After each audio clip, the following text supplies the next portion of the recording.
Hello everybody, hello and welcome to the 5th annual Baka Music Awards 2024, which is for the music that came out in 2023. Yes, that was a joke that we started in the first year, doing the awards in January of every year to celebrate the music of the past year. It was funny at the time, and now it seems to be getting old. But we're here to talk about 2023, which was just an absolutely fantastic year for music. There were so many epic things happening, whether it be Baby Metal bringing on Momoko as a member, whether it be the epic ending of Bish, Scandal hitting 17 years as the longest running female band ever in the world, Band-Maid's 10th anniversary, which got them into the wonderful location of Yokohama Arena. I was there for that. We had all kinds of debut albums coming out from artists like Anno. We had the new Love Bites album. We had Gatrick Spin dropping quite possibly one of the best albums they've ever had, if not the best album, and so far into their career. It just felt like a year when everyone was really excelling. Kind of all the worries and things from 2020 and those couple of years had sort of slipped away, and we were just into this new era where all the bands were finally able to get out there and do the things they wanted to, and it was just so brilliant to see how much that we got from the old artists who we love, from the new artists who we didn't know who'd been waiting to debut, and from a myriad of artists who we'd maybe overlooked who were just there waiting to impress us. So 2023 was an amazing year, and we're going to be celebrating the best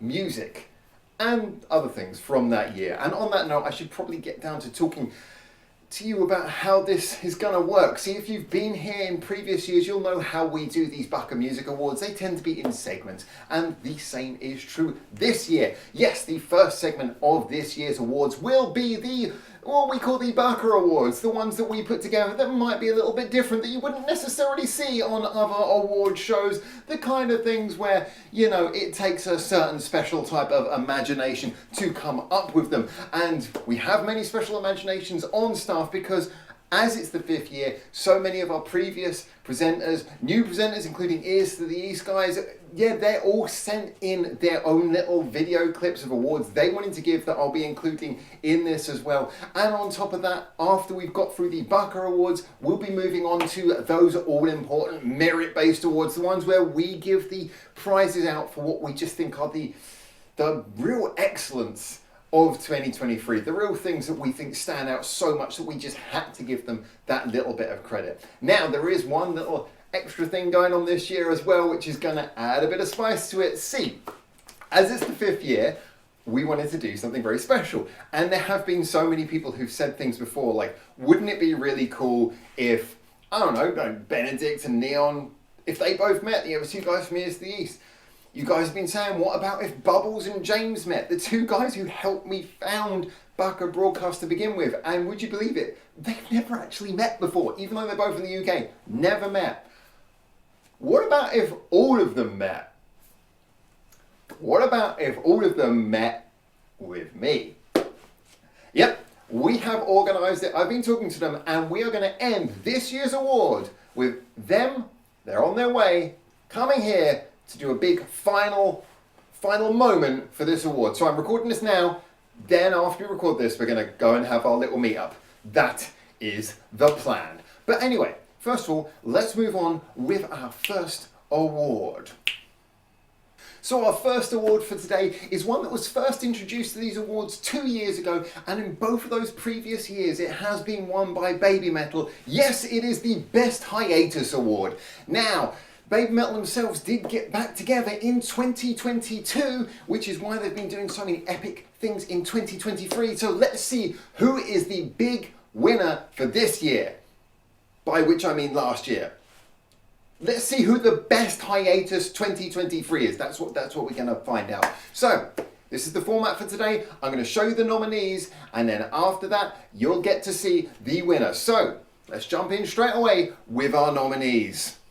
For Best Hiatus, The first nominee is the Peggies. Yes, the Peggies are a group who went on hiatus back in 2022, have remained on hiatus, and as much as we want them to come back, it is interesting to see Yuho Kitazawa, the lead singer and guitarist, getting involved in lots of other projects involving writing and also doing featurettes on, songs by bands like, say, nominee number 2, Cannaboon. Yes, Cannaboon in December of 2023 decided that they too were going to go on hiatus, and although two of the members are going to continue, it is a shame to see that there seems to be personal reasons between two of the other members leaving. Who knows? Are Cannaboon going to come back? It's a bit of a sad one, and that's why for best hiatus we have to give to our winner, Silent Siren. Yes, Silent Siren, whose hiatus ended this year. Always a good way to win this award. Silent Siren, a group who have just been the joy of Japanese music for so long. Creative sounds, good, fun, upbeat songs, but also some real emotional ones as well.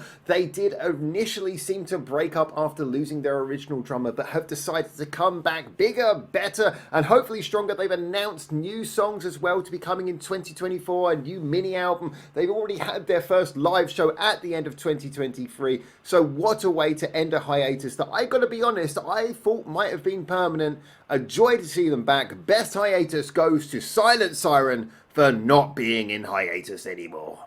Fantastically deserved, and like I say, I am just so excited to see what we get from the new three-piece lineup of Silent Siren. I mean, it's going to be a great 2024 for them, so hopefully I'm going to be seeing more of them in next year's awards. But on that happy, cheerful note of reunification, it's time to move on to our next award. And this award, well, it's a brand new one.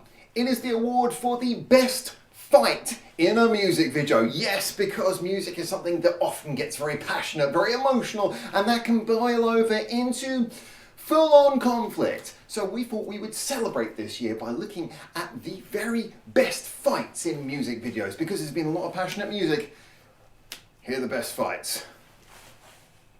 The Best Fight in a Music Video Award, and I must say we had some brilliant nominees given to us by the audience for this one as well. But we're going to start off with Hanabiya, who were nominated for Be the Girl, which had quite literally one of the most terrifying dance battles I've ever seen. It was a dance fight, that is true, but I think Hanabiya did more to put an end to that fight.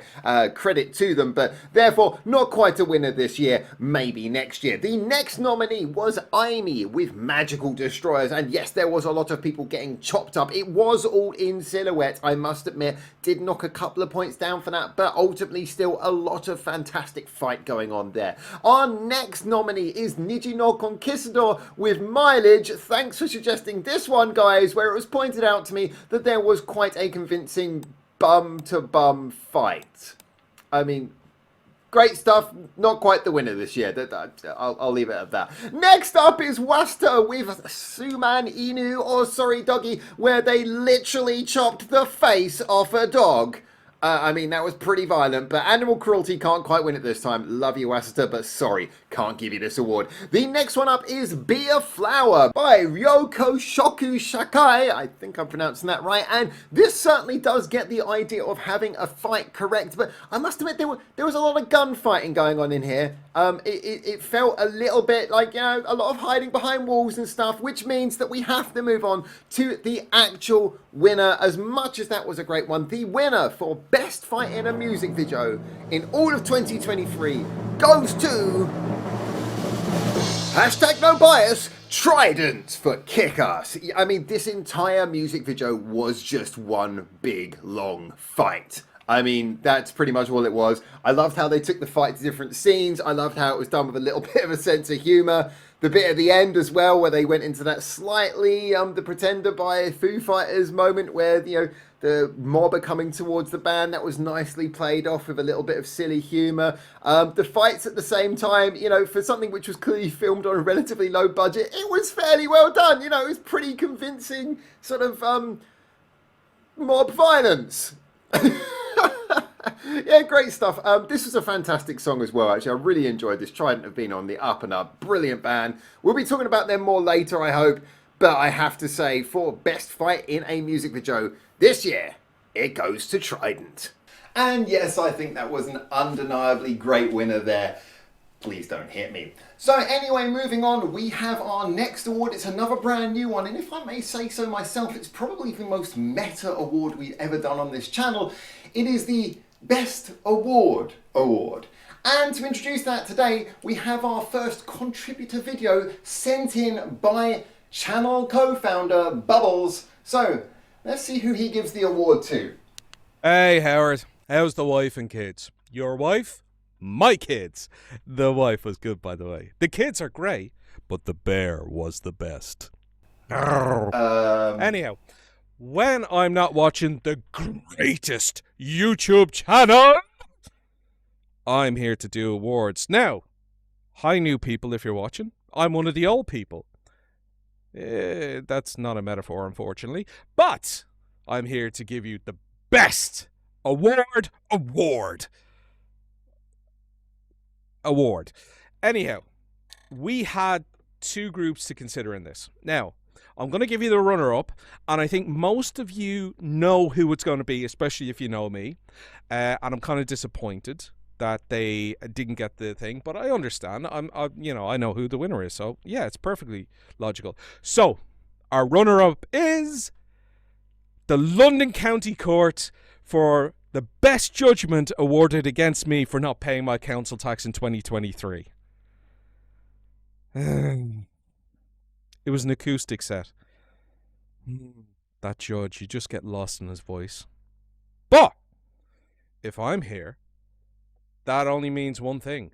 There will be an Irish reference, and this Irish reference is Guinness, because our winners are Scandal, record holders for the longest running female rock band with the same musicians. And fair play to them, 17 years. 17 years. Look at those faces.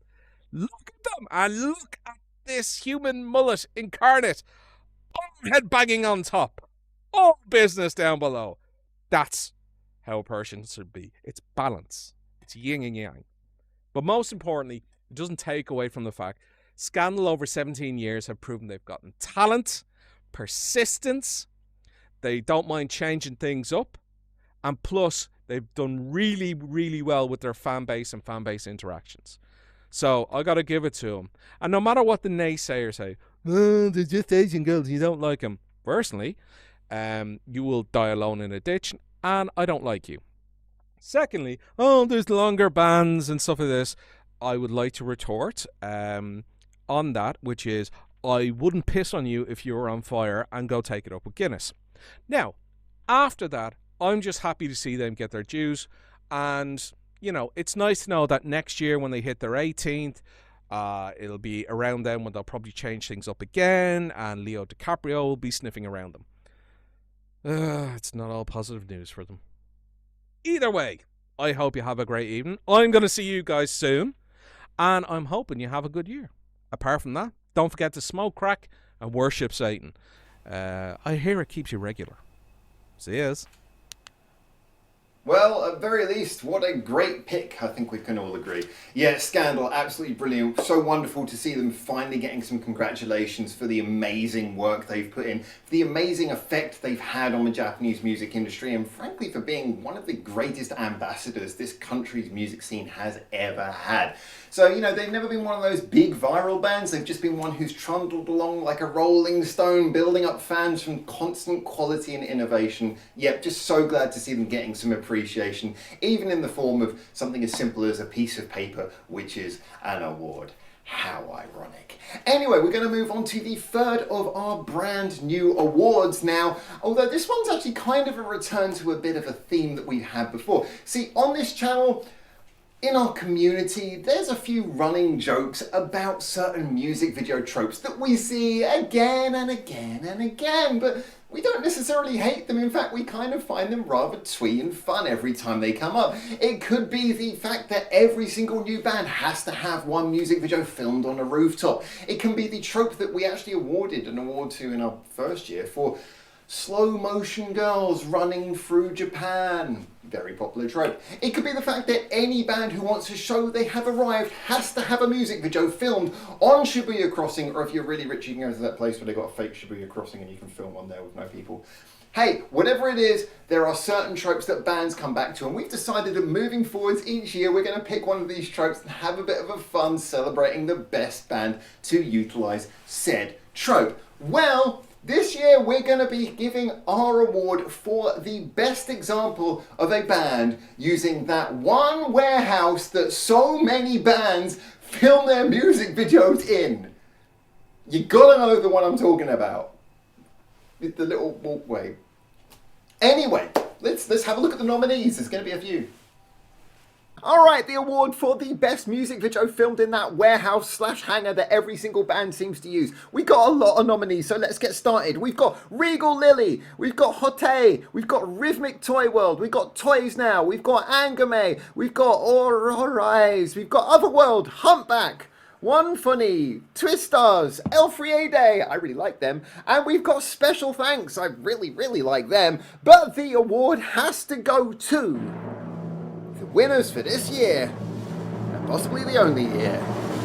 It's Bride Ear with Eyes of Doubt. Well, I mean, first of all, let's just point out this is a really good, fun, catchy song, a real good banger of a rock song from Bride Ear, but as well, I have to give them credit for being the only band who I've seen really kind of use the space. Yes, I know Otherworld drove a car around here and everything, but lots of people just use the floor. Bride Ear went up and used that very telltale sort of catwalk balcony thing up the top. They mixed that in as well. They used the space properly. There was nice clear shots. You got to see the band having fun, moving around. They were soloing and noodling up in the rafters, down on the floor and all around. It was just a good fun video with a great song. Bride Ear, very much deserving of this award. Take it, keep it, love it. That warehouse is yours. Great stuff, great stuff. And especially in such a hotly contested field, just a wonderful winner. And I should actually point out, we did our research and found out that that venue is actually called R17. It's in Saitama, near to Tokyo, and it's used a lot of the time as a go-karting track, but they also do music videos there, they filmed commercials there. I mean, I think they should get an award for the best use of a large metal structure, because they're getting a lot of money out of that big roof. So someone should give you an award for that. Unfortunately, that's not my job. Maybe next year.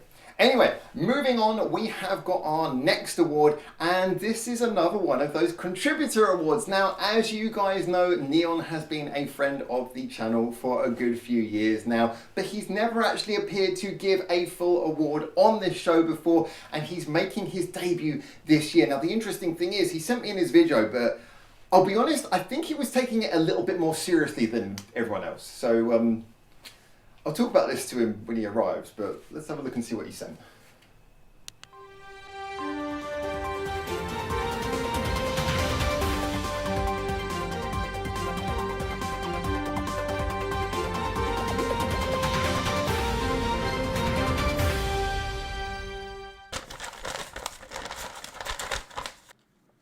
The next award goes to the biggest WTF shock moment of 2023. And the award goes to Baby Metal and their collab with Little Uzi Vert. I still wake up at night, shaking from what I thought was a nightmare, only to realize that, like right now, it was indeed real. Yeah, me too. Me too. I mean, in all fairness, the song I could kind of take or leave, but I mean, after we got to know more about Little Uzi Vert, I mean, I heard that whole album, it was really awful, and, you know, Baby Metal were the only good thing on there.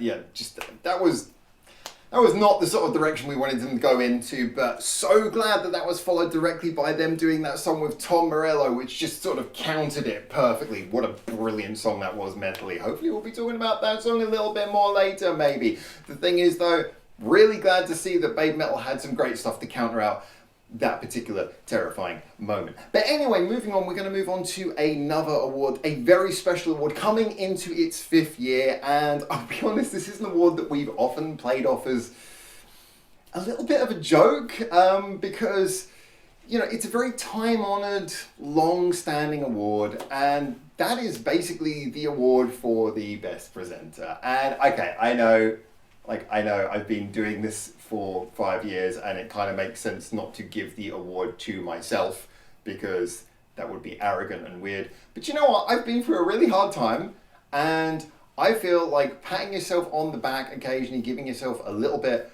of credit is never a bad idea.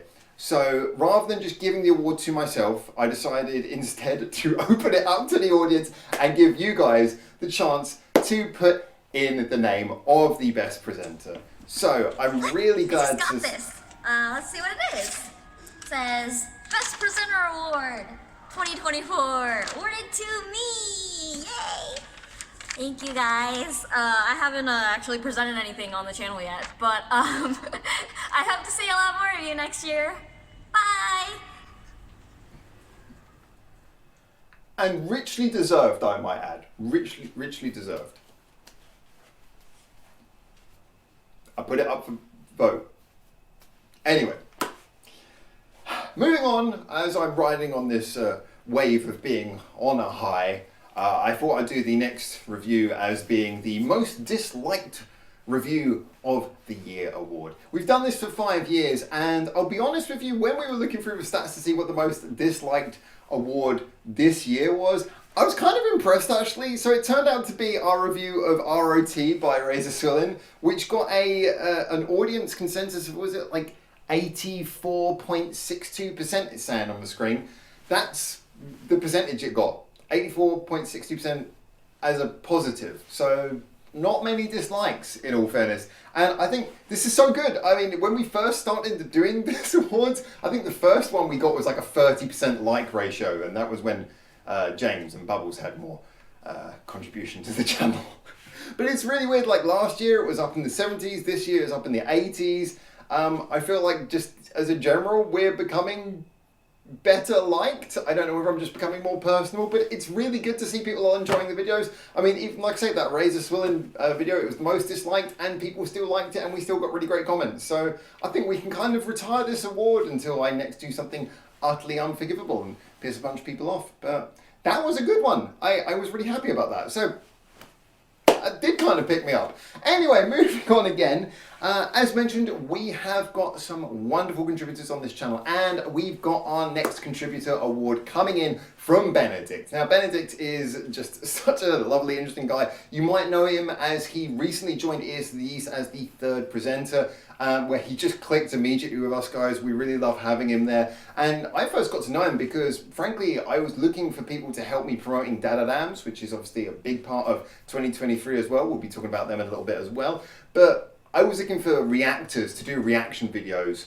for Dadadams, but people who really had an honest love of music, people who genuinely seemed like unbiased, honest people who just wanted to talk about music. And so Benedict was one of those people. When I was doing my research, I looked at his channel, I was like, yeah, he just seems like a good, honest guy who loves music. So anyway, as with the rest of the contributors, I got him to send in a video. I asked him to choose his award. He's chosen an award that he wanted to give. Like I say, lovely, genuine guy. I can't wait to see what he wants to compliment about the music scene. So let's give him a chance. All right. Thank you, thank you. Oh, that is too much. Thank you all, ladies and gentlemen. Thank you. I have the honor today to present to you the Most Happy Smile Award 2023. I want to thank Howard and the Academy for giving me this opportunity to talk to you about something very important, and do so on a platform that ensures everything is 100% objective, unbiased, and based on nothing but well-researched facts. So, smiles. A smile isn't just a smile. There are a lot of different types of smiles. A smile can be simple or relaxing. Other smiles are funny or simply beautiful. Some are growing even happier over time. And some involve the whole body. Uh-huh. Dropping hints much? I hope these following people will infect you with their smiles and inspire you to keep spreading happiness, cheer, and love. These are the nominees for the Most Happy Smile Award 2023.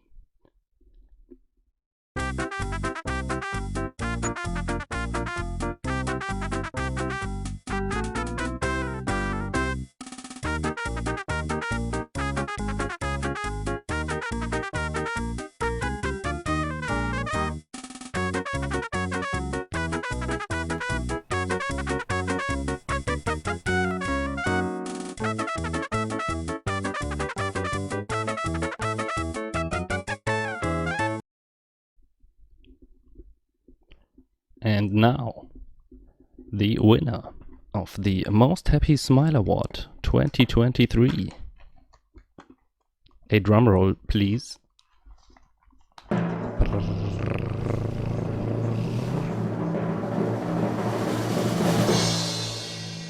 Fami! Woo! Yeah. Fami, come up here. Oh, see, that's quite nice. See, that's nice and sweet and objective of Benedict to do you something like serious? that and go against what I think we were all being For real? led to believe was... Okay. Hold on. I'm sorry. There has been a mistake.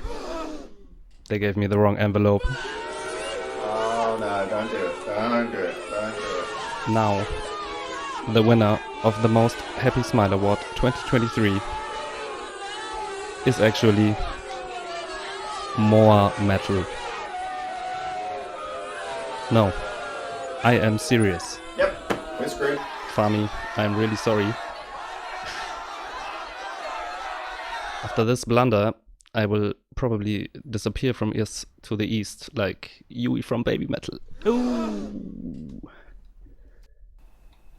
Well, that was probably the most subjective and unchannel endorsed award we've ever given. We didn't give it. It's not us. So let's just let's do the wise thing and move on from that as quickly as possible. A smile that simply melts your heart. Oh no, we just did this award. And the winner of this award is Risa Tamugi from Rise of Summon. Congrats on winning this award you know nothing about. Enough of these unendorsed smile awards. Anyway, moving on, there were a lot of reasons for the rest of us to smile in 2023. In fact, not just smile, but all kinds of emotions. Emotions of joy, sadness, you name it. It really all came out in 2023 with some massive event. It could have been bands hitting big milestones. It could have been bands winning awards or bands breaking up after long periods of times, going through huge changes, you name it, it happened in 2023. As we mentioned, it might just be because the world was getting back to normal and a lot of bands had the opportunity to really make the changes that perhaps they wanted to. Whatever the reason, it was a big year of big moments, and I can't imagine we're going to have a year which is quite so event-filled for a long time. So here we are, as ever, bringing back an old favourite of awards to talk about, well, our top pick for the most emotional moment of 2023. The Best Emotional Moment Award. And yes, to be honest, any one of these could win, especially considering your perspective. But running through the nominees we had, first of all, it was Baby Metal having Momoko join. Such a beautiful turnaround after they'd been away on hiatus. Obviously, after they'd lost Yui as well a few years prior. A lot of people had wondered about the future, and having Momoko, who was also from Sakura Gakuin, joining the band was just such a wonderful moment. A very joyous moment as well. So definitely worthy of a nomination. We had to, of course, mention band-maid's Yokohama Arena performance, the 10th anniversary one they'd really been looking forward to doing for such a long time. I was there. It was absolutely brilliant. It was just a beautiful moment. So yeah, band-maid's Yokohama, definitely a nominee. Silent Siren returning, I've already mentioned it, but Silent Siren coming back in any capacity was a big emotional moment, something that so few of us actually expected. And then I also had to give a massive mention to Scandal on their 17th anniversary, getting that Guinness World Record. Seeing Mammy all teared up was absolutely just a beautiful moment, seeing the emotion on her face, seeing the emotion on all the band's face. It was really, really great. But I have to say that the winner, in my opinion, for the most emotional moment of the year, well, it has to go to Bish for their final show. Yes, their final big bye-bye show. Bish have been like such a staple of this channel. We've been covering them, since the first couple of weeks that we started putting out videos. They are just one of the most interesting, varied groups, especially when you think about girl groups. So often they feel so manufactured. Although there are a lot of manufactured elements within Whack as a label, the truth is that Bish have always stood out as being more than their record label could have ever have dreamed, in that they just have these wonderful personalities. They're such different people, and yet they come together to create music that is so interesting. They've been on this journey together. It's been pretty much the same lineup for most of the time they've been together as well. They've produced fantastic music. They clearly come across as really great friends with a lot of different talents on offer, and this was their final goodbye as they move on to bigger and better things, I hope, or at least things that make them happy. It certainly seems that the aftermath has been great, but that moment when they said goodbye was a really beautiful emotion. Just fantastic, wonderful. It is goodbye to Bish, but we have to give him an award for leaving us with the best emotional moment of 2023. So that was our pick, but to be perfectly honest, I think as objective as we tried to be about this, I think if you're a fan of any of these bands, it was just great to see so many emotional moments happening. I'm sure there's ones that we didn't even mention here. So just an amazing year. But with that all being said, that was a very subjective award, one that I'm sure a lot of people, as I say, have their own emotional feelings about. So now we're going to move on to the second part, the second segment of our awards, where we try to be a little bit more scientific. No, we're just going to be really opinionated again.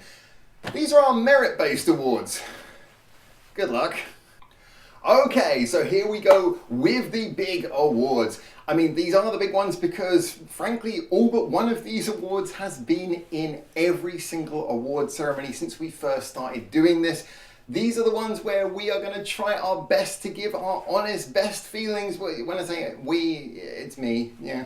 But hey, these are my feelings on the best of the best in 2023. You don't have to agree, but hopefully you will appreciate my reasoning, appreciate how I've come to my answers, and maybe agree on a few of them.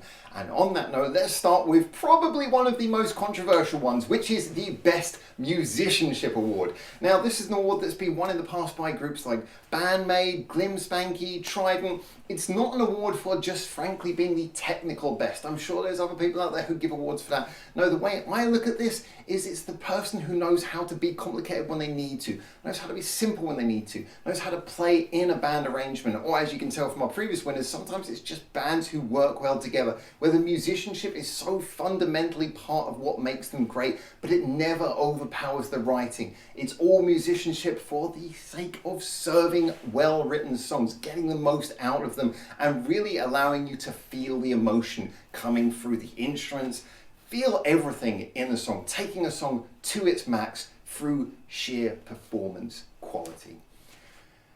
So, you want to see who I nominated for this? And who won? Let's give it a look. The Best Musicianship Award. So let's meet our contenders. First up, Alia, a group who I've spoken about so many times. I just think they constantly give us brilliant musicianship, having a keyboard player in there, having a violinist in there, having a wonderful singer, just a wonderful range of sounds going on. I mean, how could you not put them up as a definite contender? Also, obviously, we had to mention Unlucky Morpheus for nearly the same reasons. Great singer, they got a great violinist, they've just got a great all-round sense of skill. I also wanted to add some slightly different ones. Another nominee that came to mind was Wasseter. Now, it's not normal that you think of Best Musicianship going to a girl band, but I must say that it has blown me away, just the pure level of vocal talent in this band. Even when singing and dancing, their singing performances are better than most other singers in most genres. Absolutely brilliant. I had to also mention the Epiphone Replays band, who contain some of my favourite musicians already. Guitarist Kaho from Folia, and then obviously previous winner Asaka, the guitarist and singer from Trident. I mean, if it wasn't for the fact that they only released 3 songs and all 3 of them were covers, then they would be probably the winners here. I also had to give a little bit of a mention to Love Bites as well, because Love Bites are one of those groups who are just so consistently good musically. I mean, they are brilliant guitar noodling specialists, fantastic drum work coming in from Haruna, and obviously brilliant vocals. They're just one of those bands who are always delivering on the absolute, sort of edge of what is really great. But I gotta be honest, they're delivering at the sort of edge that we expect from them. Yeah, they're just always really, really great. So couldn't quite give them the top spot this year. And of course, I had to give a massive credit as well to Gatcherick Spin, who are always, always, always brilliant. But the reason I picked my winner, well, I'll tell you who the winner is and then I'll explain. The winner for Best Musicianship this year went to Asterism. Okay, now the reason I'm putting the Asterism as number 1 for musicianship here, and maybe this is a little bit of a cop-out, but as far as I'm concerned, they have this thing that they're a 3-piece. And, I did a video recently about how much I like 3-pieces and why on Ears to the East. But the truth is, when we look at the other nominees, bands like Alia, Unlucky Morpheus, Gatcherick Spin, these are bands who are unbelievably brilliant, but they're big bands. There's a lot of room for things to happen in there. Asterism, there's 3 members, there is nowhere to hide. And especially as well, with the vocal work coming in, with the lead guitarist becoming the lead singer all at the same time, this is a band who had a lot of pressure on their shoulders, and yet I think that they really delivered. They gave us a really good album at the beginning of this year and then put out another one, and yes, I know that I have issues when I look at the album covers. I mean, that just looks like a bad trip. But you can't take it away from Asterism. We all know that they're impressive musicians. We haven't ever given them this award before, but I think this year, with what they put out, they were absolutely deserving of it. I had to highlight just how well they did, carrying that extra weight of adding vocals to their music and still, at the same time, delivering brilliant arrangements, brilliant musicianship. Well deserved. Best musicianship goes to Asterism. Yeah, I mean, so much great musicianship this year that, frankly, whoever you went for, I probably wouldn't really argue with you to a certain degree. I mean, there's just so many great bands coming out of Japan. But that's my pick for 2023, and I stick by it. But moving on to maybe an award that will get on even more controversy. This is actually the only one of these final sets of awards that we haven't done every single year. And that's because we need our special contributor to do it. Now, I'm really glad we're bringing this back. It's been a long while since we've done it, and one of the main reasons is because it takes a long time to do this award, and thus I have got the video from contributing editor, channel co-founder, all-round good guy, owner of a comic book shop in Dartford near London, seller of rare sweets and drinks from around the world, masterful knowledge person of manga and anime. I'm trying to avoid just saying the word geek, but he's like the king of the geeks. And he's here to tell us what the best anime theme tune of 2023 was. I'm sure this is not going to be something that anyone argues with. Let's find out who he picked. Okay, it is the day after New Year's Day, best anime theme of the year. It's midday. I've got 260 odd intros to get through. Let's see how many I can get through in one day. That's going to be a tough one, but we'll see how much I can do today. Well, I started at midday and I finished at 10 p.m. So it took precisely 10 hours to watch over 200 anime themes, all in one day. Watched them all in one day. And there's a couple of surprises. Oshinoko still did really well, in my opinion. It was a really good intro. A couple of really big surprises for me. my favourite last year, which I haven't told many people, but my favourite last year was for Girls Golf Story Birdie Wing, and the song was Venus Line. And this never happens. I repeat, just then.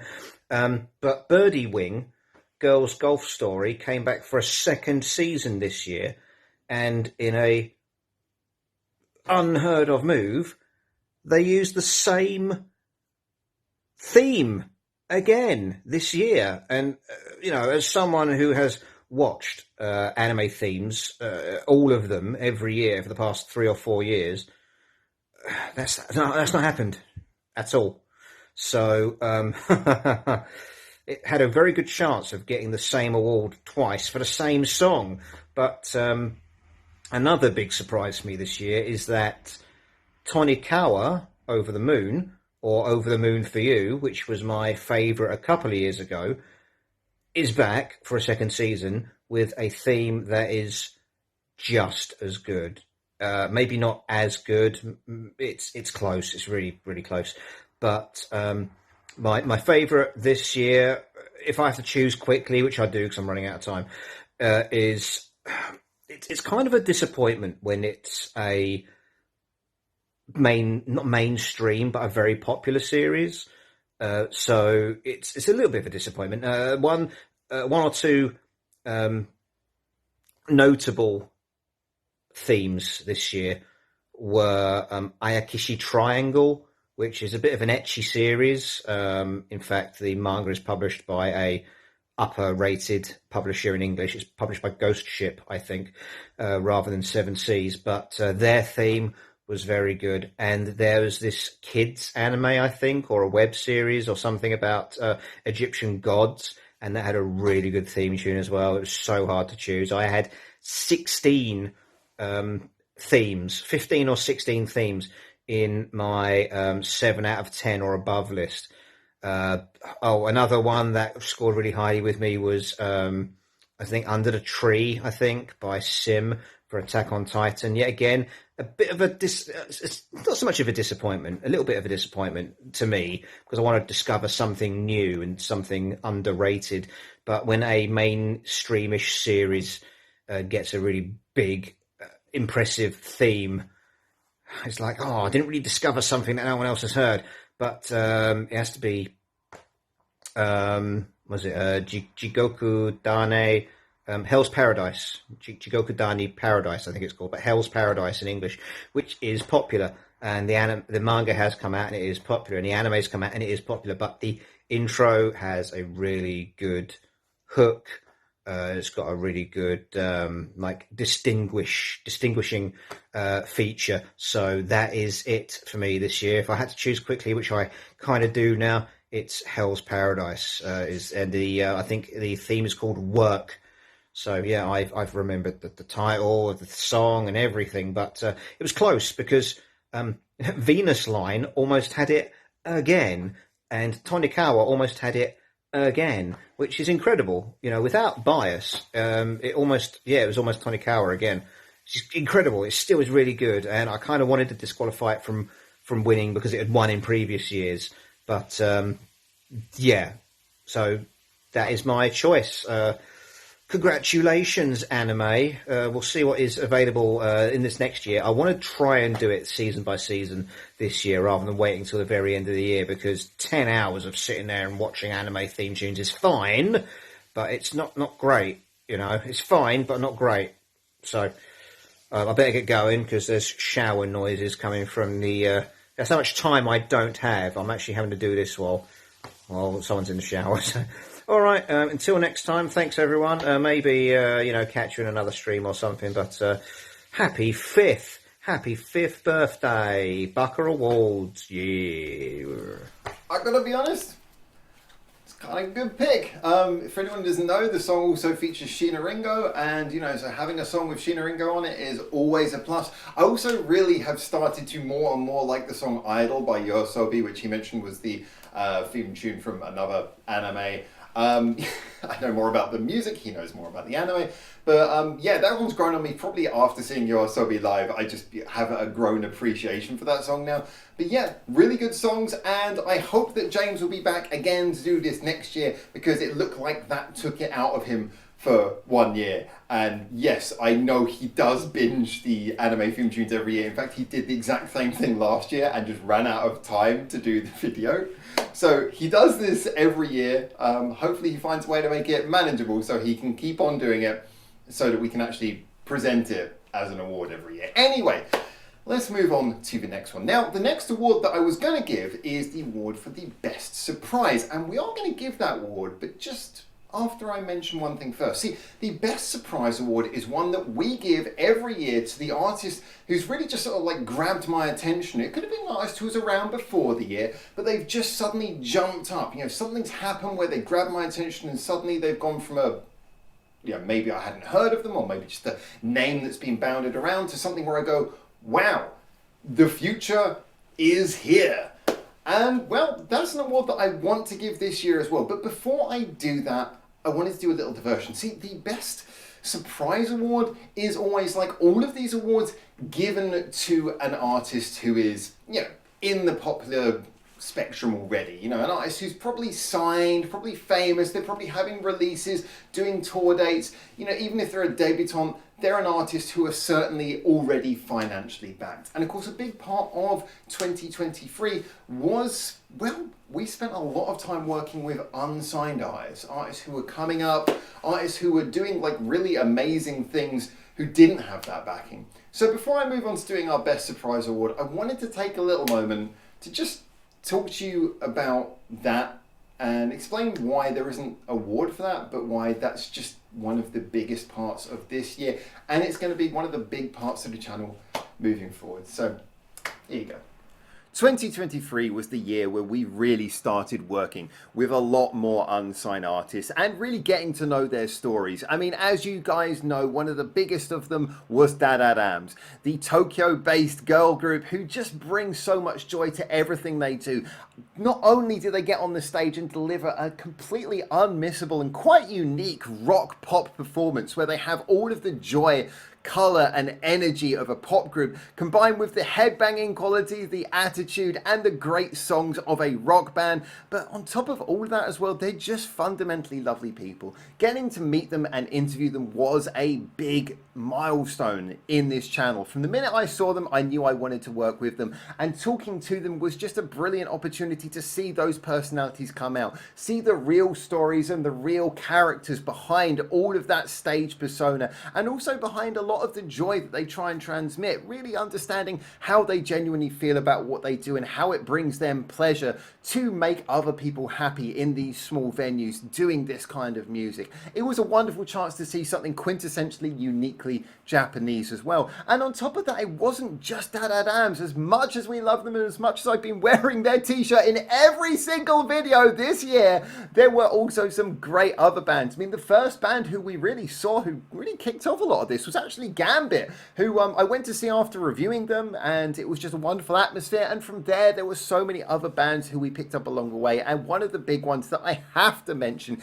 is, of course, Caramel Candid. This is a group who we're going to be working with a little bit more on this channel, so hopefully you're going to be seeing some of them coming up in some future videos as well. But they're a young band. Yeah, they're a band who haven't really decided to appear on camera much before, but they put out a couple of music videos with a couple of nice artistic ideas, and they've immediately started gaining followers, and boy do they deserve it. Having seen them live a couple of times now, again, personalities are a great thing, but in their case it's the intensity, it's that self-written music and the way that it's carried across so brilliantly by the lead singer and by the musicians, the way they work together to deliver songs that are both catchy and fun but also have a real honest, from the heart, kind of gut punch vibe. So many people have got back to me after reading the lyrics to Caramel Candid songs and just telling me how much they really love them. And you know, since then we've been finding more and more bands coming towards the end of this year. Obviously we've worked with Iris Mondo, we're going to to have an interview with them coming up. Sugar Spray, another relatively unknown band who just came out. We caught them just after their first music video and went, hey, this is great. We need to talk to this band. Brought them into the studio and they were even better than we could have imagined. That interview's coming up as well. And of course, we met I Love Me. I don't think I Love Me count as a particularly small band. They've been around the houses, but they were a lovely connection. Meeting them in the studio, meeting them in those kind of small venues really gave that sense of connection to what we've been talking about. There have just been so many fantastic bands. I couldn't list them all, but I am intending to try and share with you as many as possible. You guys have been so supportive of that series of videos that we've been doing on this channel, where we've been basically just recommending unknown bands, bands with less than 5,000 subscribers, and frankly, often less than 1,000. I mean, it's usually somewhere between that sort of 100 and 2,000 subscriber area, most of the bands we suggest, and yet there's been so many great ones. You guys have been enjoying them. I'm going to be seeing in a couple of days, I'm going to be seeing the singer from Rene performing live. I mean, there's so much great music. Thank you so much for helping support these bands. It's a big part of what we do, and I'm just so glad you're enjoying it, and I get to share something that means so much to me. Takes me back to really when I used to work in music more hands-on, and brings me back to an opportunity to do that again, but this time showing the uniqueness of the Japanese scene to you guys. Yep, so I can't really say it any better than that, but I mean, for me, it's just been such a pleasure working with these kind of artists. I've really enjoyed making it more and more part of the channel. Obviously, we'll keep on doing the content we've always done. I love talking about big name artists, and that's always going to be something that we do on this channel. I'm always excited about so many of the artists who we all love, but talking about these smaller artists as well has really taken me back to the roots. A lot of the things I've worked with in the music scene before, and it's just been a wonderful experience for me that I've enjoyed sharing with you. And I've also been keeping tabs on the community, asking you guys what you felt about me more and more implementing this kind of content into what we do alongside the content we were doing before. And I'm just really so glad that you guys have been supportive, that you've been enjoying it. And so yeah, there'll be a lot more of all of this in the new year. There's a lot of it coming quite soon, actually, I promise. But before we get on to that, it's time to give that award that I told you I was going to give, and I've been delaying and delaying and delaying. Yes, it is the Best Surprise Award, the Best Surprise Artist Award. Now, this is an award that, well, frankly, as I mentioned, it's just for an artist who just surprises me. I'm not saying they had to debut this year, but it's an artist who had to just suddenly grab my attention. Maybe I'd heard their name before, maybe I hadn't heard their name before. Maybe this is an artist who I've been thinking, oh, I need to listen to, but for some reason they just grabbed me this year and made me listen. Something happened that took me to this artist every year when we give this award and made me go, wow, they've gone from just being a name or a nobody to a, that's the future. And that is exactly what we are going to talk about right now. So, time for those nominations. For the Best Surprise Artist of the Year award, my first nomination had to actually go to Hannah Beer. Now, this is a band who, some of you guys know, I've had somewhat mixed feelings about moving up, but I basically just really, whether I like individual songs or not, I just admire the way that they write. I admire their commitment to being experimental, to being fun. They know how to go heavy, but they know how to do something lighthearted. They know how to make serious messages, but also take the mick at themselves as well. And remember, their song, Pardon Me, I Have to Go Now, that song came out at the beginning of 2023, so that was a big statement of intent. But I must admit, the reason they didn't win for me is because I think we already kind of saw there was a lot of greatness in the works with things like We Love Sweets coming out, before. So they were definitely stepping up, but not quite the biggest surprise, because I kind of saw it coming. Which brings us on to the next nomination, which probably similar reasoning again here, Gatrick Spin. Gatrick Spin, look, they've been around for a while. It's not like anyone didn't see Gatrick Spin coming. But what I don't think most people saw coming was just how much of a step they've made this year. I mean, let's be honest, this is now the third album, W, that they had with Angie as the lead singer, and there have been changes to the band over their history. But considering how high their quality's always been, and considering they've had 3 albums now with Angie, you wouldn't be expecting any big changes at this point. But you know what? It just feels like this was the moment everything clicked. There have been great Gatrick Spin albums before. There have been great songs before, but there's always been a little bit of a mix. This W was just the moment when it clicked. Whether it be Kachi Kachi Yama just delivering one of the most fulfilling songs of the year, whether it be things like Replica, which was a really emotional gut punch, or just the whole flow of the album, they were brilliant. But you know what? they weren't the winner. Because like I say, we knew they had this potential all along. The winner for me, for the best surprise artist of this year, you're either going to know this one's obvious or you're going to be caught by surprise. For me, the winner was Anno. Yep, Anno. This is a solo singer who she was formerly a member of the girls group You'll Meltmore and has suddenly become very, very popular. But do you know what? I think there is a lot that has to be said about her success, because she comes across as having this slightly awkward personality that is half stage presence and half genuine. I don't know how much the balance really is between the two, but I feel there's a lot of genuineness to her personality that makes her relatable, and that comes through in the fact that she writes her own lyrics, which are very often quite touching, whether they be on the more emotional side or whether they be songs where she's more just having a little bit of a rage out, or whether they be songs where she's genuinely talking about something that, you know, means a lot to her. Anno has been able to deliver a lot of different emotions very well, but interestingly enough, she's delivered these over a range of very different songs. I mean, the songs that she's delivered have been wildly different. Now, yes, she did debut her first solo music out in 2020,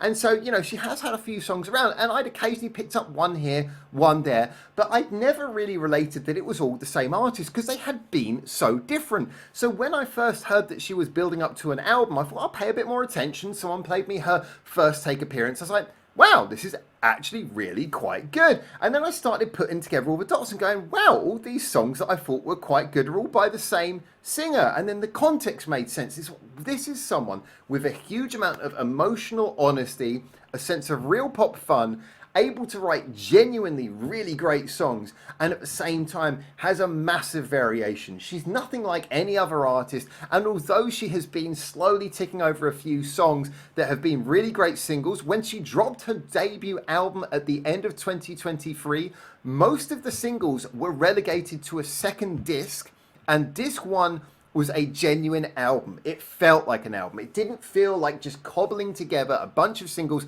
to get yourself a surefire hit as so many other stars would do. No, she made a proper album, and all the singles you knew, yeah, they're there on a disc too, but there was a proper album at the heart of it, which to me just again spoke to the emotional honesty, to the genuine creativity of a woman who, let's face it, is not only doing this but is also the lead singer of a punk group called Eyes. I mean, she is very multi-talented, very interesting, and definitely I'm so glad that I suddenly noticed her this year just before this debut album came out. Definitely recommend you check it. The best surprise of this year for me, 100%. Anno. Yeah, I can't really say it any clearer than that. I mean, I'm 100% all on board the Anno hype train, and I hope it keeps on going to wonderful places like it has in her short career so far. So much progression. As I said, I'm just so excited to see what happens with Anno next. For me, definitely the artist this year who most just stepped up and took the...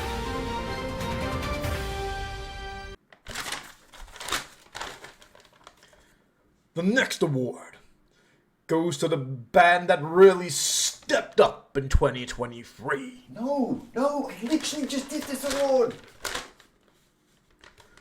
And the award goes to Hannah.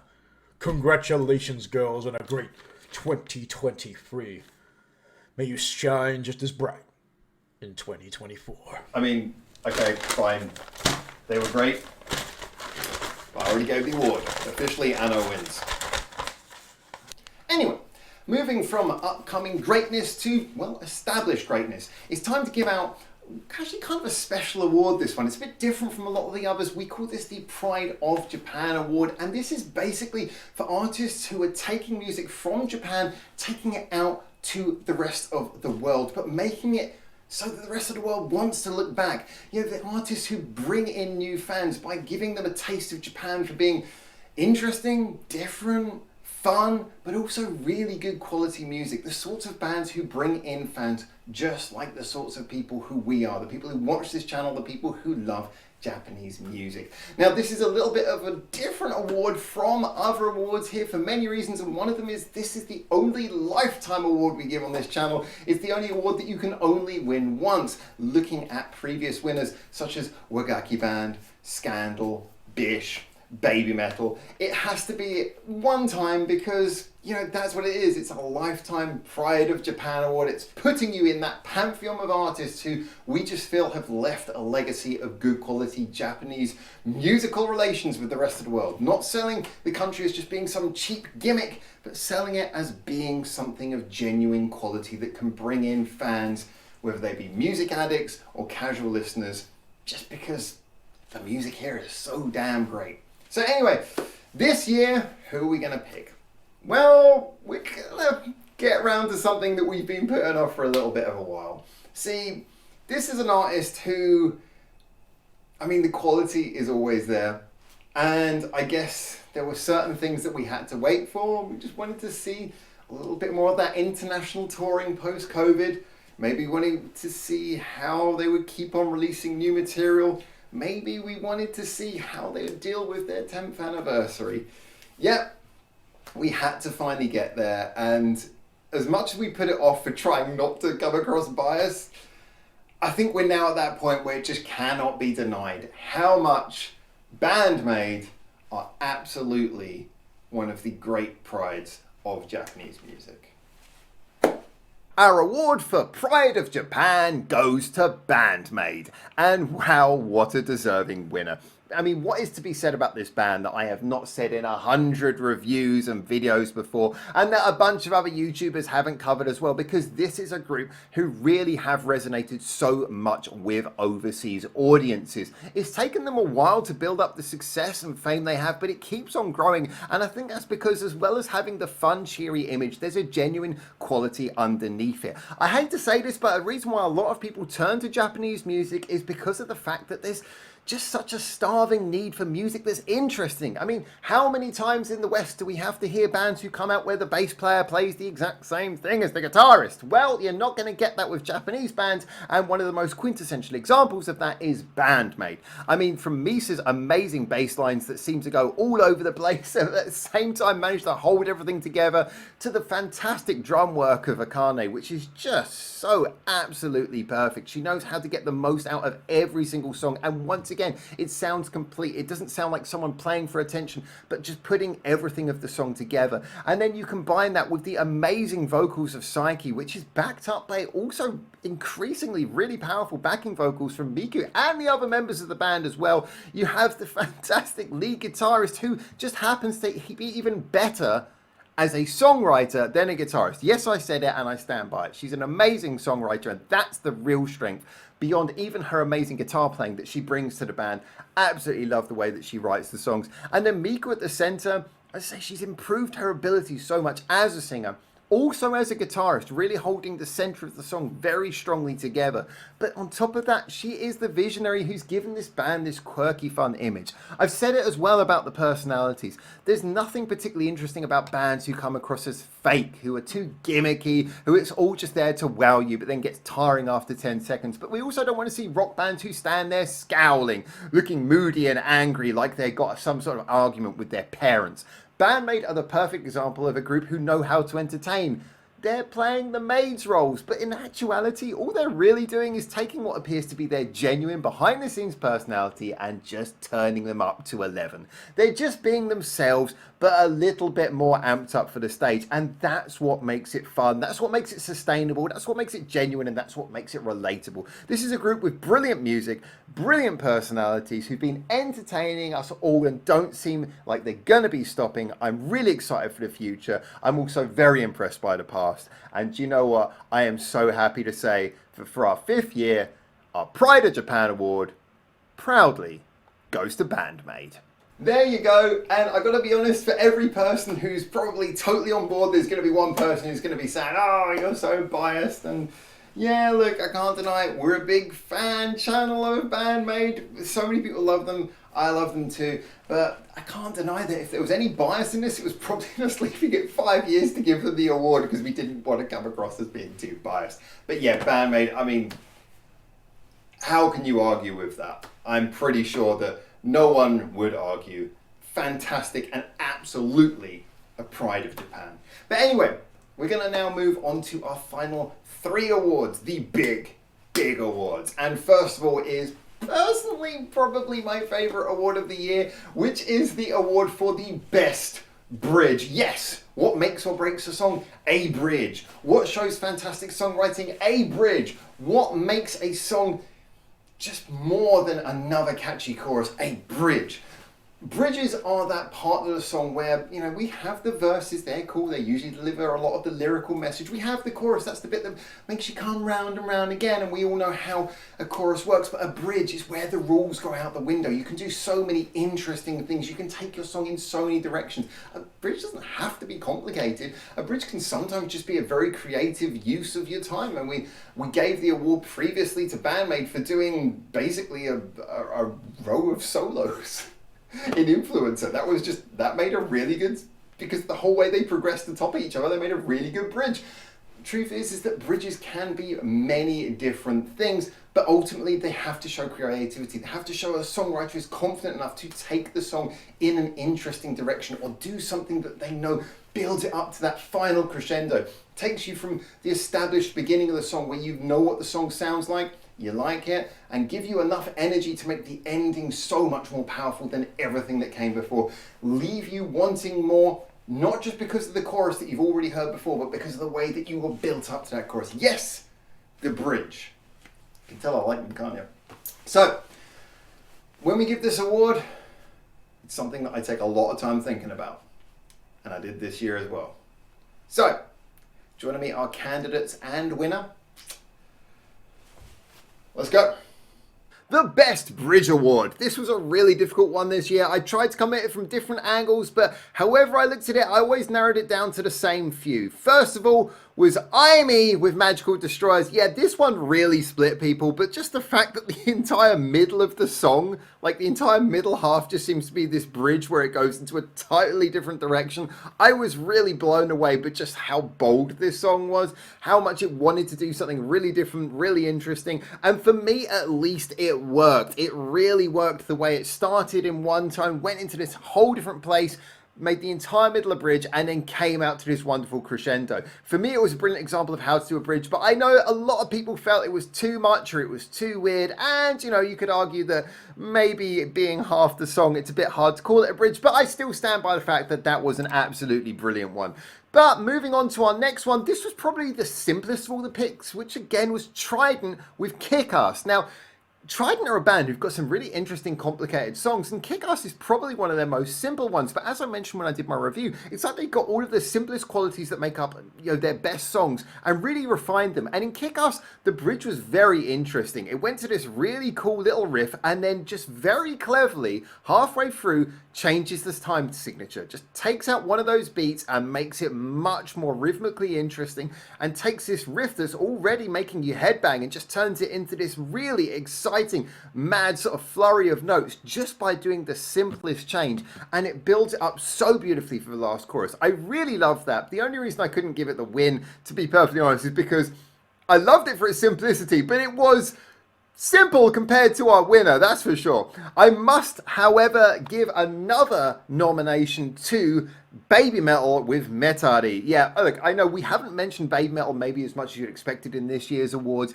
and I'm really excited to see what comes out of the next album, but for me, the highlight of Baby Metal's year was Metadi, that song that they did with Momoko on board, and also with Tom Morello. I mean, what a perfect time to have those two people arrive on your songs. And Metadi had a really interesting bridge. It broke down first of all to just having the shamisen playing, which was a really nice touch, and then we had that beautiful kabuki style vocal, which I believe actually came from new member Momoko. Really nice, interestingly delivered, and then we went out into a Tom Morello solo. I mean, that, any other year, that would be pretty hard to beat. That was absolutely fantastic. I really loved it. Yeah, okay, guitar solos are not the most creative form of doing a bridge, but when you work into it like that, it's such a good one. And again, the bridge just sort of morphs into the final chorus. It was just beautifully done. I thought that was a really good example of how to do a good progressing bridge. But I couldn't really deny it. From the minute I heard it, there was only ever going to be one winner this year. As much as I tried to find a different way around it, there was only one song that could win Best Bridge for this year. And that was Kachi Kachi Yama by Gatcherick Spin. This is on a whole different level. I mean, look, we know that Gatrick Spin, brilliant musicianship, is one of their key qualities. We mentioned it before. We know that they're really good at doing songs that have twists and turns, but this is so well executed. I even played this song to a couple of other friends to see if it didn't have the effect that the IME song had of maybe alienating people from being too weird. And even a couple of my friends who are just not big into music kind of said the same thing. They were like, wow, it's really weird at first, it strikes you, but they both pointed out the way that it builds you up to a final chorus, and you think, oh, it's doing such a good job. It's taking you to this weird place where it goes all broken down and strange, and then builds you back up, and then drops you, and you're thinking, oh, what's this? But then it successfully builds you up again through a little ballad section into the final chorus, even more rewardingly than it seemed it was going to do the first time. That's so rare. I mean, usually if a bridge is building you up and then suddenly drops you, that's a sign that the writers dropped the ball. Like, maybe they had a really good bridge going, but they just wanted a few more bars of extravagance and lost all of the energy. Gatrick Spin deliberately play a dummy in the middle of the bridge, and not only does it work, but it gives them time to do more creative things and gives you a more satisfying payoff. It also builds up the tension by making you have to go through a second bridge. I mean, the whole thing is beautifully played, and in amongst all of that, they just play with a myriad of different sounds, from weird 80s oversimplistic techno experimentalism all the way to, like I say, that ballad section, to some real sort of arena style pop rock. There's so much going on in this bridge, and it pays off by launching you into the last chorus, which just makes you want to sing at the top of your lungs. It is the perfect example of a perfect bridge. Gatrick Spin, Kachi Kachiyama, best bridge of the year, one of the best bridges ever. Just absolutely superb. Yeah, undeniable. I'm definitely not taking any arguments on that one. It's just, yeah, just a brilliant, quintessential example of a brilliant bridge. But as you can tell from the nominations, there were a lot of great songs. I mean, sometimes it's really easy to pick the best bridge, but just so many great ones. And that brings us on to another award that has a slightly similar problem, which is the best chorus. Now, this one's always quite subjective, because what we're looking at here when we pick the best chorus is a mixture of two things. See, a good chorus has to be catchy. You have to have a hook. It has to go around your head and make it a little bit of an earworm. You have to want to sing it. It has to be something that comes back around your head and makes you go, I really want to listen to that song again because it's so rewarding because of that cool chorus. That's what a good chorus does. But at the same time, well, some of the most effective earworms are really irritating. So a good chorus can't be irritating. It can't just be repeating the same thing over and over. It can't just be nailing 3 or 4 chords and then saying, ha! Got that in your brain, didn't I? No, a chorus has got to be something where it genuinely sounds musically fulfilling. It can't just be some McDonald's burger of music where you're just addicted but you don't know why. And it can't be some fancy Michelin star plate that it comes out looking beautiful but you look at it and you go, I'm not full. This has got to be like a really good quality gourmet burger where the bun is grilled perfectly. You know, where all of the lettuce and all of the vegetables, just the salad in there's just nice. Where the meat tastes like real meat. It's got to be one of those. That's what a good chorus has got to be. I'm hungry now. Anyway, so, shall we have a look and see what the nominations and winner for best chorus were? This one was really difficult. This is always a pretty subjective one, but this one was really difficult. So I'd love to know what you guys think. I'll be open for other suggestions on this as well, but I am actually really happy with my choice of the winner. Let's have a look.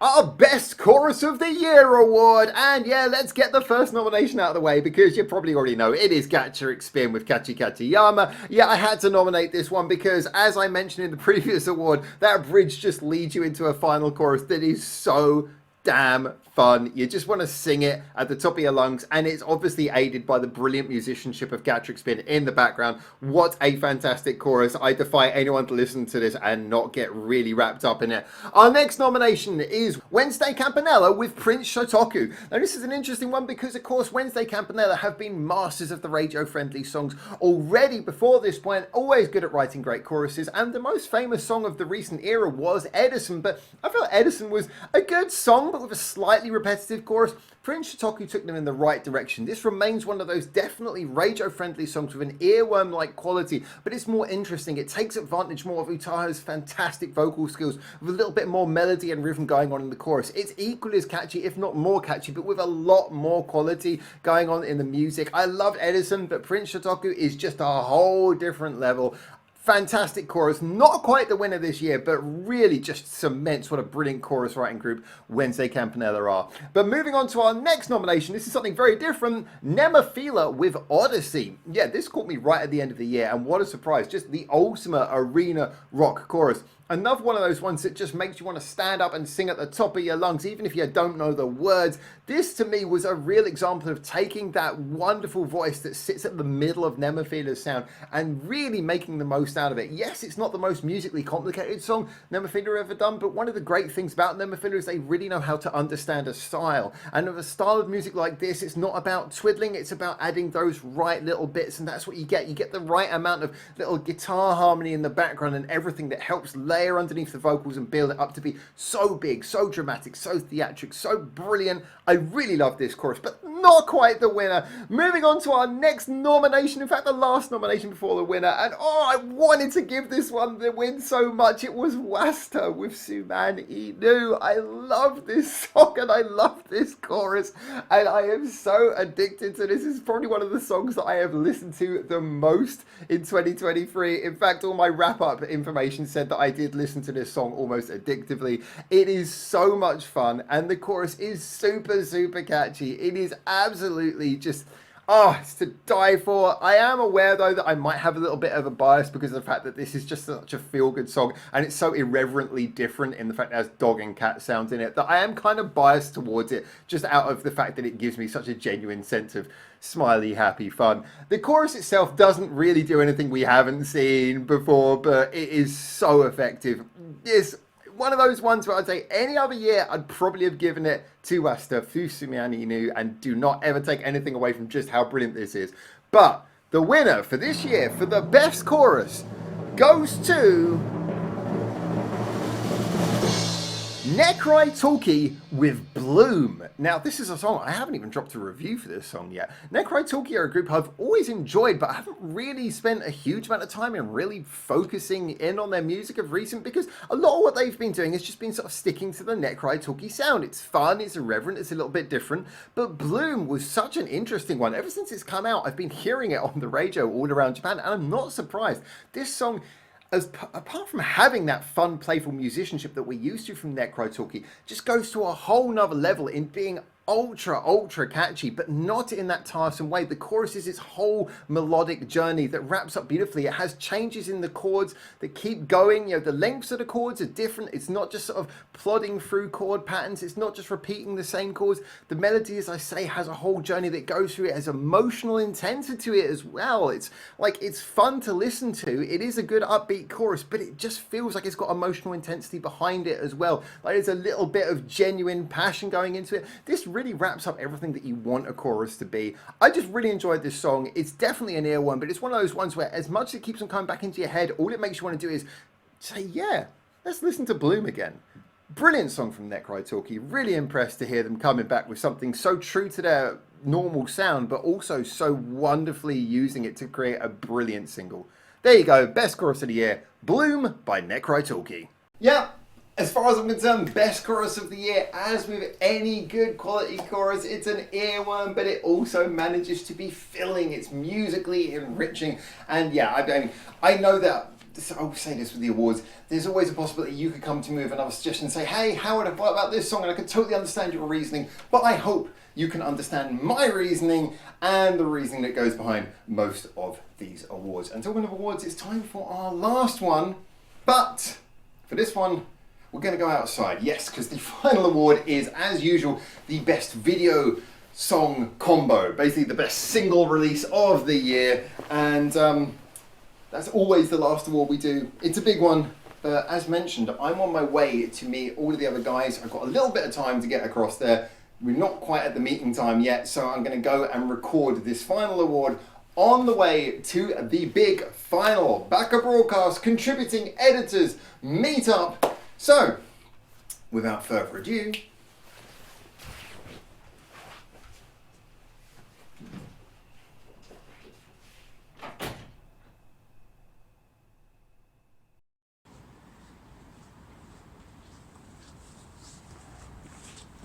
Okay, let's go.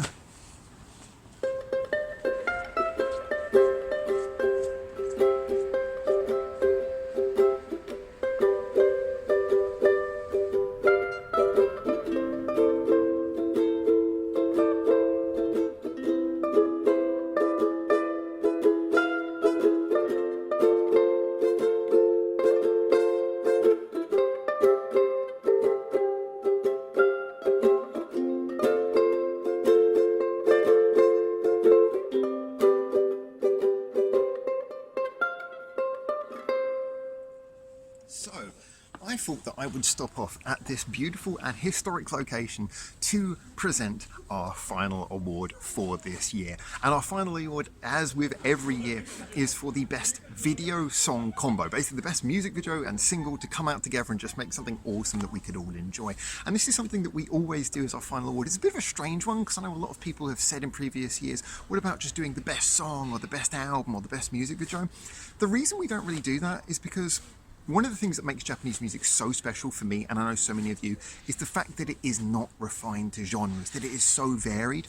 And, you know, when I think about that, I mean, imagine comparing, if you wanted the best album, comparing like Love Bites Judgment Day against the new Gatrick Spin album, against the new Anno album. I mean, these things are not comparable, they're just too different. Picking one would just seem almost irrelevant.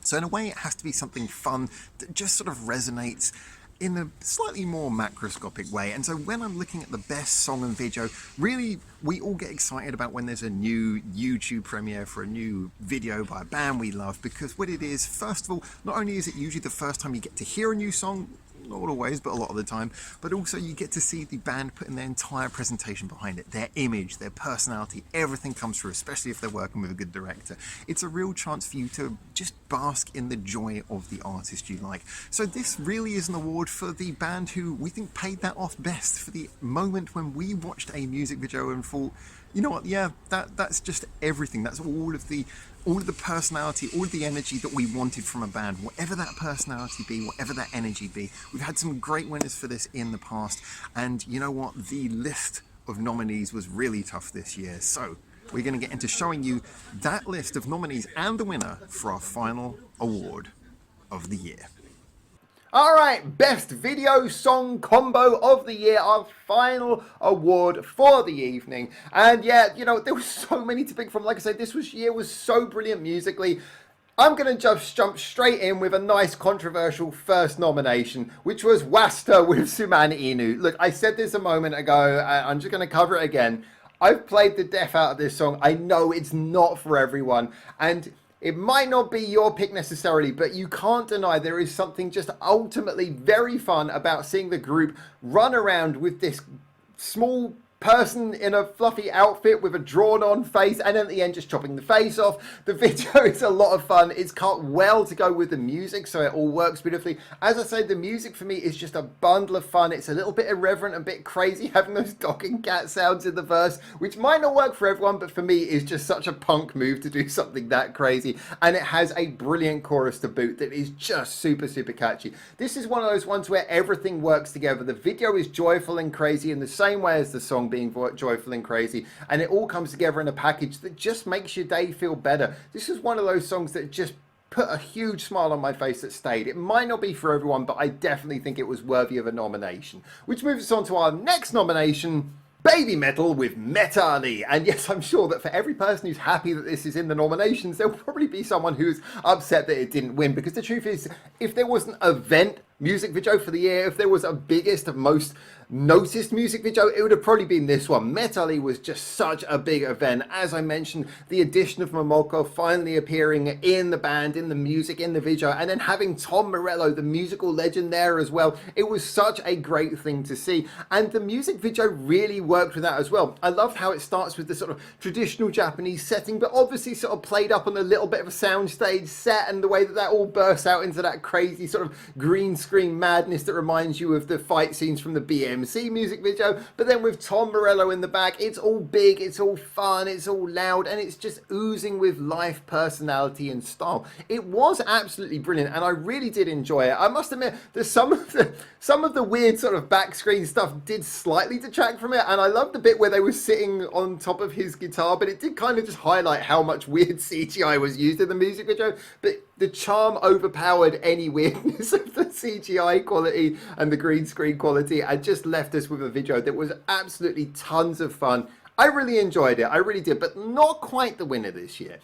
And that brings me on to the next nomination, actually, which is Hannah Beer with Pardon Me, I Have to Go Now. Again, this is one of those ones where I think for everyone who's happy this is in the nominations, there's probably going to be someone who wanted this one to win, because this is a music video that I think as well probably actually had a lot of meaning to a lot of people. It's a band who've really grown and really accessed a lot of new audiences overseas by bringing their very fresh Japanese brand of Japanese style metal, you know, mixing all different things in fusions and such like, and that really came across in a song that was super catchy, and the music video backed that up quite well. I also felt that it was nice to see that they were throwing a little bit of a message in, and this is what for me put it slightly above Metali, is that I felt that as well as having a lot of the same qualities that Metali had, Pardon Me also had this feeling that it was really getting through to a feeling that people have inside about sort of workplace discontentment, about, you know, sort of male-female relationships with drunken co-workers and things like that. It felt like it had an honest message, and I liked the way that it came across in the video.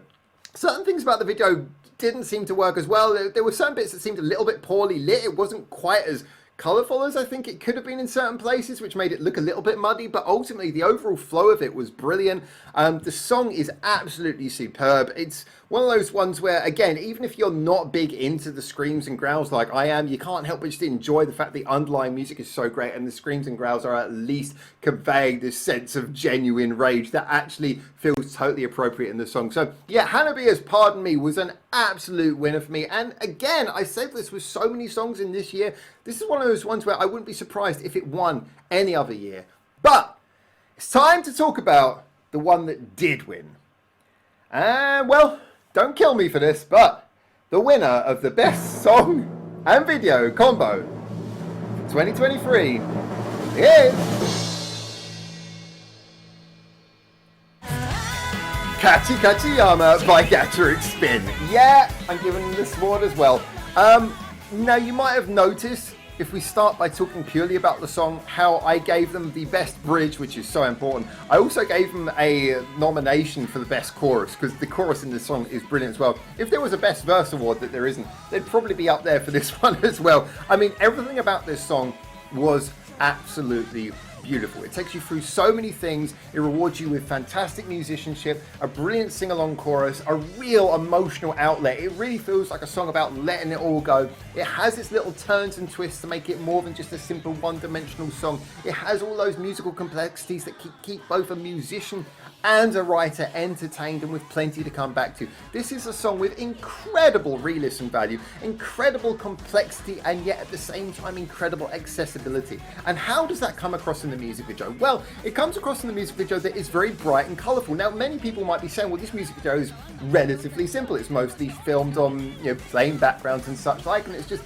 bright, colourful stuff that doesn't look particularly interesting. And yes, it might not be as good a music video as a couple of the ones that I mentioned previously, but it works so well with the song, and that's what this is about. It's about the overall combination. For me, Gatrick Spin have such incredible personalities, even when they're playing their musicians. I mean, look at Oreo standing in front of the keyboard. She's moving around more than most guitarists who are free to walk wherever they want. I mean, this is a band who have so much personality that sometimes the best thing to do is just say, look, we're going to put you in bright colours that highlights you so it's easy to watch your figures flying around the stage, and we're just going to let you at it. We're just going to let you have fun, and then we're going to combine it with a music video that cuts well. This is a fast-cutting music video, cuts quickly to keep the energy up, but at the same time it gives you plenty of clear view of what's going on. It's not all blur shots. Everything is nice and easy to see. This is a music video that wants you to have fun, but also wants to convey the energy. It wants everything to be clear, but it also wants it to be powerful, and it wants it to be kinetic, and it all comes across brilliantly to me. I think this is a music video that just perfectly fits the song, brings out the personality of the band, and that's what we're really looking for. We're looking for that combo where everything just fits perfectly. And for me, Gatrick Spin's Kachi Kachiyama, it's grown on me. I mean, you all saw my first reaction video after all. It's the only reaction video I've done in like a year. But this song has grown on me. I loved it when I first heard it, and it's only got better and better in my eyes. What can I say?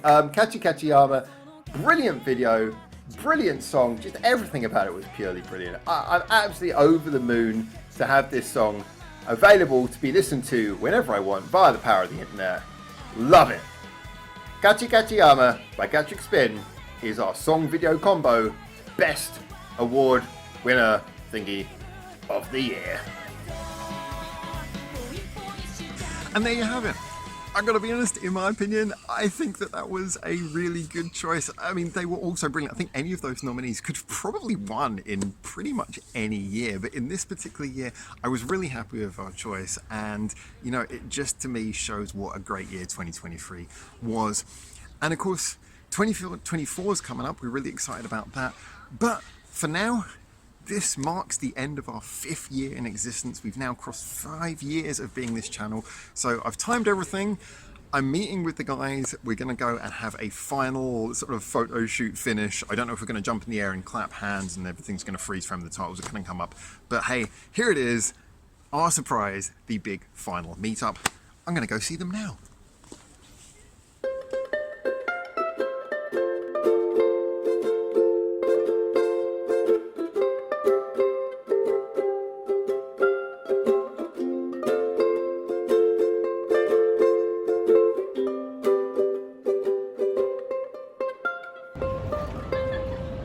So here we are in the middle of Ueno, in the middle of Tokyo. You know it's Ueno because we've got our little panda friend here, and this is where we're all planning to hopefully meet. It's about time now, so I'm just going to check and see where Oh, okay, I've got a video call. 1 moment. No, come off the bus. I'm not happy. Not happy at all. No, you told me to come because there was a new McDonald's pie out in Japan, the butterscotch pie. And it turns out it doesn't come out until the 10th of January. So it's too soon. I'm not doing that. I'm not coming. No. I'll come when it's out. No.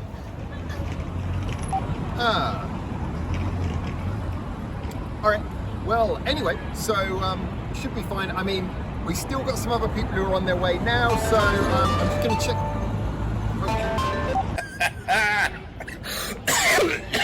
How you doing? You alright? Yeah, no, like You're gonna be here soon, right? hour or two been in the air, you know. It hasn't been bad. The view's been kind of nice. Yeah, Bubbles, you're running a little bit late, but I mean, as far as I'm aware, you're not supposed to use like electronic devices when you're... No.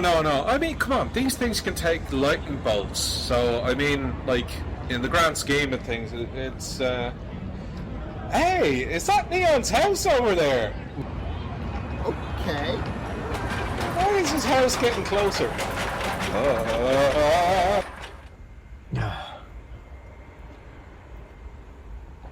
Nothing like a hard day of being an anchor. Wait, the fuck is that?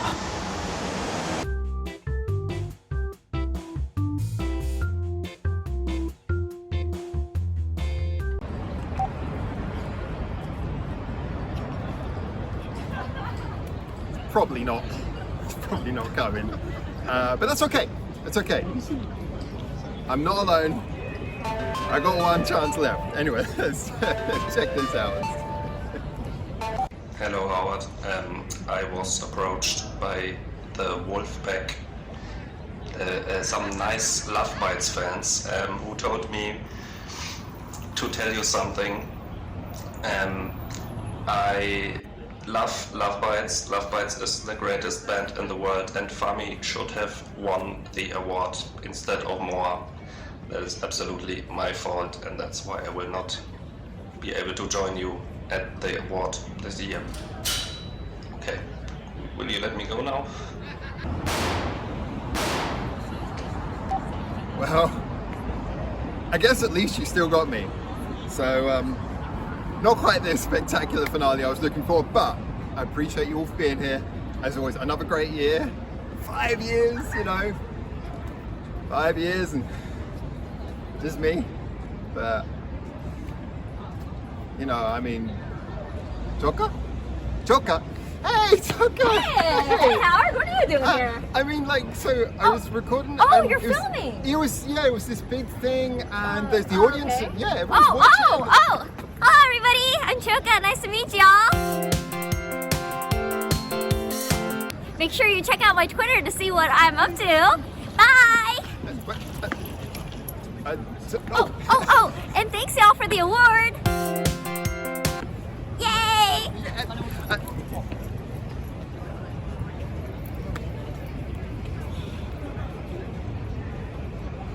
That was Joker.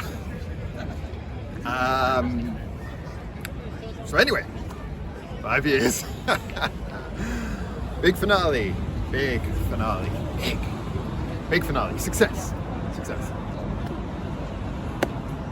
It's all been good. Thank you so much. And